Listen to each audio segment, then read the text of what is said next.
Hello everyone, welcome to this week's Gran Turismo 7 Daily Race and Strategy Guide. We're off to Le Mans, Circuit de la Sarthe. I believe it might be in the south of France, but somebody can correct me on that if I am wrong. And as expected, or as usual, when we visit Les Sarthe in Daily Race C, we are in the Group 1 machinery. So the settings for this one are we have 5 laps to get round, which is kind of standard for Daily Race C at this track. Tyre wear is at time 4, fuel at time 7, which is, kind of interesting on the face of it. Just the medium tyres available. There's no mandatory rules in terms of pit stops or mandatory tyres. BOP is on, damage is light, it's a rolling start, and slipstream is real. So yeah, on the face of it, those settings of times 4 on the tyre wear and times 7 on the fuel, you're immediately thinking, well, there's no mandatory rules, there's no mandatory pit stops.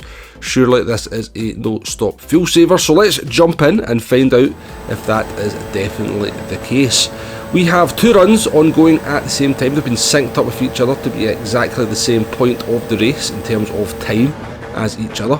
In our main screen we have the no-stop fuel saver in the Porsche 919, and in the insert screen we have a one-stop no fuel saving also in the Porsche 919. Now this does look like it will be the car of choice for the majority of people. Definitely going to be very competitive. We will look at alternative car choices a little bit later on, but yeah, usually when it's Group 1 the Porsche 919 comes to the fore because it's good on fuel, it's easily got the best hybrid, and yeah, got the handling characteristics as well. There is something a little bit wrong with the handling in the Group 1 cars at the moment because you shouldn't be able, they've got way too much downforce basically. They're only doing about 185 down the straights because the downforce has been maxed out. Now up in the top right hand corner, that run is now going into the pit lane at the end of lap 3. And as you can see, we're just going by the entrance to the pit lane in the no stop fuel saving run, because when you're saving fuel in this car you do lose quite a bit of time compared to not fuel saved. Around about 2.5 to maybe 3 seconds a lap is what I was kind of losing on these runs here. Now I didn't do a huge amount of practice in the car. In fact, the no-stop run that we're looking at here was my first laps in the car, to be perfectly honest with you. So we had a little bit more experience in the car from when we did the one-stop run, but we did, kind of works out the same because you're not driving the car in the same way. So the one-stopper now exiting the pitch. You can see that we are almost down to Tetra Rouge at this point in the no-stop run here. So considerable gap given that we were, 4, 5, maybe 6 seconds ahead before we made the pit stop. We're now around about 15, 16 seconds behind. So the pit stop, it depends how much fuel you have to take on. If you go flat out in the car, you can get around about 3.5 laps worth of fuel out of the Porsche. So you're taking on about 1.5 laps worth of fuel. Now I never changed the tyres because changing the tyres would cost me an additional 7 seconds, and there's absolutely no need to change the tyres because the tyre wear is not significant enough to make that worth your while. You need to sort of wear the tyres down to around about 50% before you get any real performance drop off with the current tyre wear model. Now you may have noticed as I was yapping on here, we have jumped to the end of lap 5, and you can see that our main screen, the no stop fuel saver, is a good bit ahead of the one stop no fuel saver. We're coming up to the last of the chicanes on the no stopper, and yeah, we're going to cross the line comfortably ahead of the one stopper in the top right hand corner over the start finish line for a 3:23.1 on our last lap. I think we finished with a 19 on the last lap in the one stopper, but to no avail really. I shall bring up the finishing time here for the no stop fuel saving. It was 16 minutes 58.8. Now definitely could go 4-5 seconds faster than that, I'm pretty sure of that. As I said, it was my first run. And the one stop no fuel saver, making a pit stop, 17 minutes 08.4. So around about 8 seconds of a difference between the 2 runs. And yeah, I could probably go 4-5 seconds a lap faster than both of them, but I think you're looking at about 8 to 10 seconds a difference between the one stop and the no stop run. So how do you save fuel in the Porsche 919 to get the full 5 laps distance? So you're looking to basically burn 20% per lap. You start off with 100% in the tank, or 99% in the tank, but the 0 does count as a percent. Don't ask me why they do it that way, but they do. So you do have 100%. So you're looking to use 20% per lap. Now to use 20% per lap, you need to upshift between 30 and 50% on fuel mix 1 and that should be enough to get you to the end of the race. Do the full 5 laps in the Porsche on the no stop run. Now you will lose a good bit of speed down the straight because you have to upshift quite early on the straight. You're not getting the maximum out of the engine. You probably don't really get the maximum out of the hybrid either when you're upshifting so early in this car.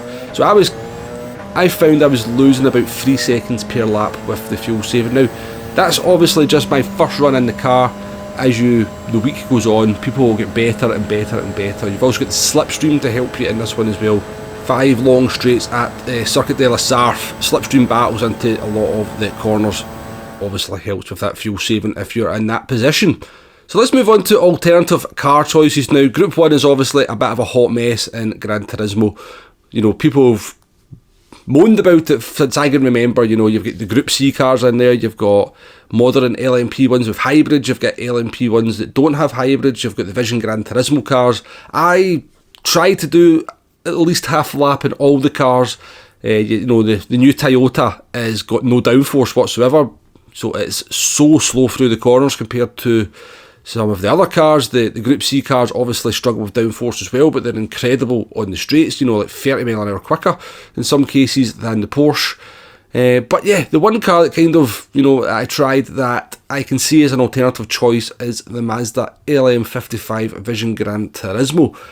That is the one car that I tried that I immediately kind of sort of looked at the fuel, looked at the kind of speed and the lap times that kind of struck out to me that it can maybe give the Porsche a little bit a run for its money. Now it's a little bit harder to drive, although still easy to drive to be fair. It does take a little bit more work to maybe get the lap time out of this car, but it definitely felt to me like it can at very least be an alternative choice if you just despise the Porsche, or you're struggling with the Porsche, or you don't like the fuel saving in the Porsche. Now you're going to have to do a good bit of fuel saving in this as well.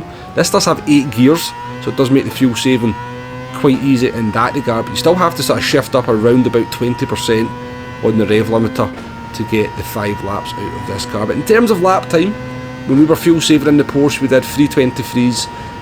Again, I will stress that was my first run in the car. We could definitely go faster than that, I do feel, once we get a wee bit more experience in the car. This was actually my second run in the Mazda doing no stopper. On the first one I was kind of doing 3:25s, 3:24s, but on the last lap I did do a 3:23, which kind of signalled to me that if I could put a decent run in the Mazda, then it could possibly give the Porsche a little bit of a run for its money. So coming into the last 2 chicanes here, we're going to cross the start finish line. Let's see what kind of finishing time we're going to post up here in the Mazda LM55 Vision Gran Turismo. Remember, 16:58 for the Porsche no stop run, and we actually did a 16:57.8, and that was with a 1 second penalty added on as well, so a 16:56.8. But I certainly believe that I could go faster in the Porsche if I was to maybe go out on another run, maybe by about 4 or 5 seconds. So I think they're there and thereabouts with each other, the Porsche and the Mazda, but I do expect the Porsche to be much more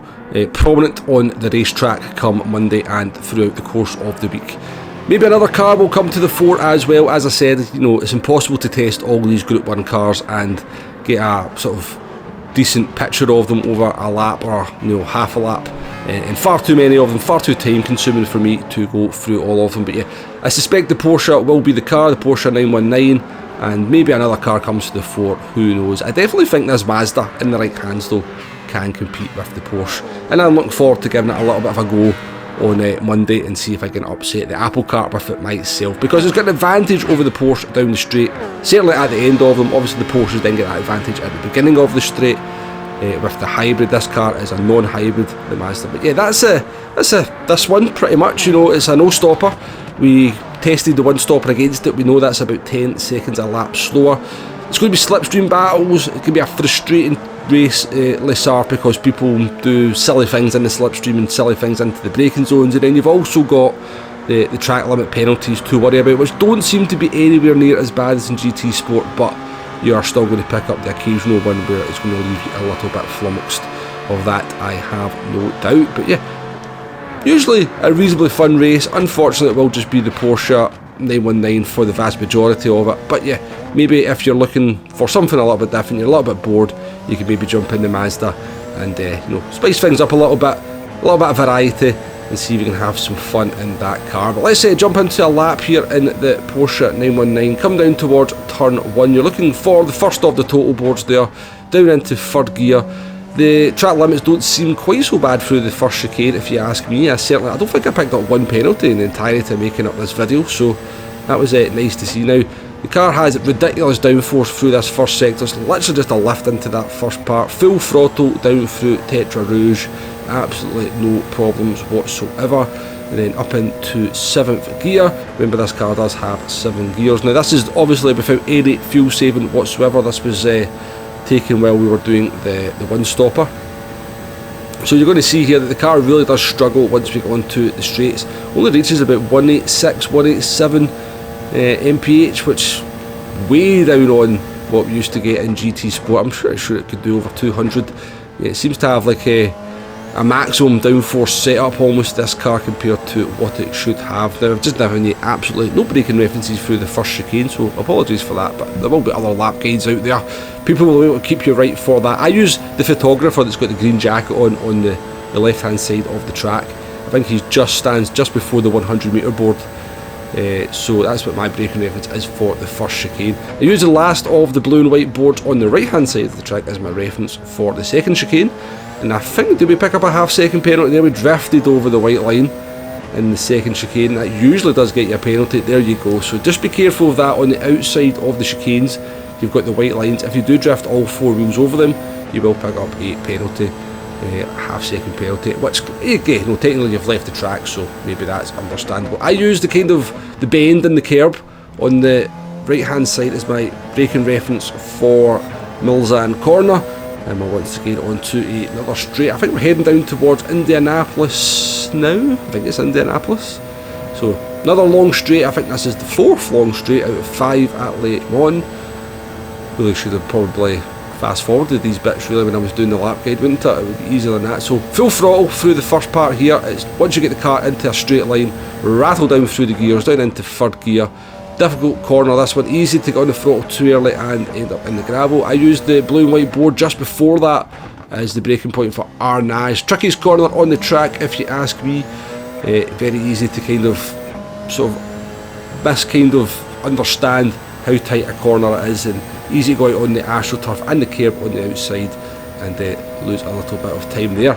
And that's pretty much full throttle now, folks. It's full throttle in the Porsche and also the Mazda all the way through the Porsche curves, which is a little bit unnerving because I don't think this car could do this in real life, even if they did apply absolutely maximum downforce to it. But yeah, it seems to do it quite comfortably. I actually took all the downforce off it and seen if I could do it, and yeah, it still managed to go through them almost at full throttle. And it's the triangle sort of separates the pit lane and the corner for your braking reference for the chicanes. Absolutely monster the curbs to get the maximum time, and if it was a 1 minute, that would be one hell of a lap. A 3 minute 19.7 was the lap time there, so considerably faster what we're doing when we were doing the no stop run. But yeah, that's pretty much it for this one. I think we've managed to squeeze everything in there that I need to let you know about. One thing I never mentioned was the hybrid. You don't have to worry about the hybrid in this car, folks. It kind of manages that hybrid pretty decent. But yeah, we'll be live streaming this one a couple of times over the course of the week. Do join me for them if you can. But nice to see you in the chat as always. But yeah, thank you very much for watching. Shall catch you on the next one. Goodbye now.